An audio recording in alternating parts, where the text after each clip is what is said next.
Iran inasema kwamba ina mapenzi ya dhati ya kumaliza vita dhidi ya Marekani na Israel, lakini kumalizika kwa vita hivi kunatokana na maadui wanataka nini. Rais Masoud Pezeshkian alisema, akisisitiza kwamba Tehran inatafuta hakikisho kwamba mzozo hautazuka tena.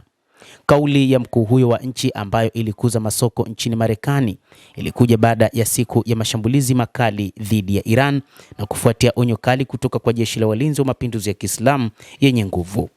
Walinzi walitishia kulipiza kisasi dhidi ya makampuni makubwa ya teknolojia ya Marekani kama vile Google, Meta na Apple kuanzia Jumatano, ikiwa viongozi zaidi wa Iran watauawa katika mauaji yaliyolengwa.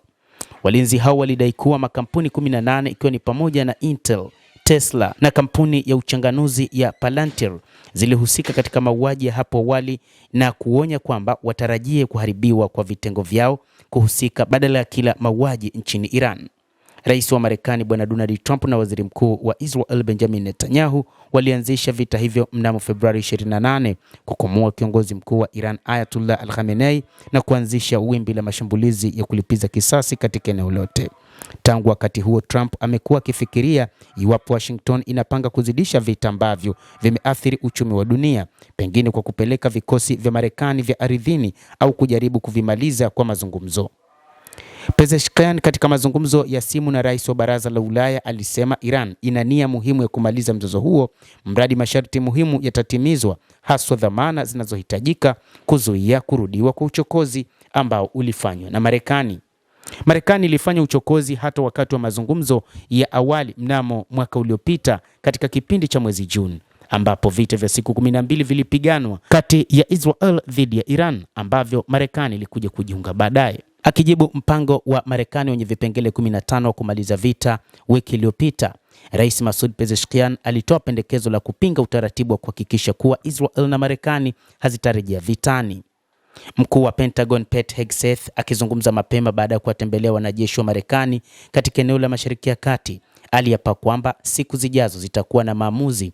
Iran inajua hilo na karibu hakuna chochote wanachoweza kufanya kijeshi kiurahisi. Alipoulizwa kuhusu hatua zinazofuata, Hegseth alisema kuwa huwezi kupigana na kushinda vita ikiwa utamwambia adui yako kile ambacho uko tayari kufanya au kile ambacho hauko tayari kufanya, kujumuisha majeshi ya ardhini pamoja na majeshi ya angani na majeshi yote.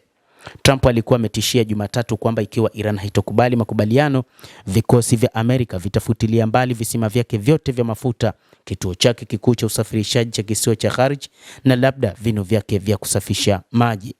Siku ya Jumatatu, mashambulizi makali yalipiga Iran, ikiwa ni pamoja na mji wa kati wa Isfahan na Tehran, ambapo waandishi wa habari wa AFP walisikia milipuko huku ulinzi wa anga ukiwa umewashwa.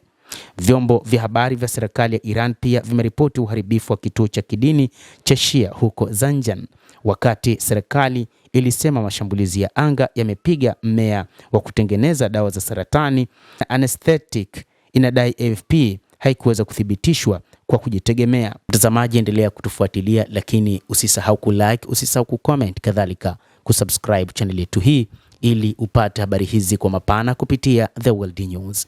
Mimi ni Adam Hussein, endelea kuwa nasi wakati wote, endelea kutufuatilia.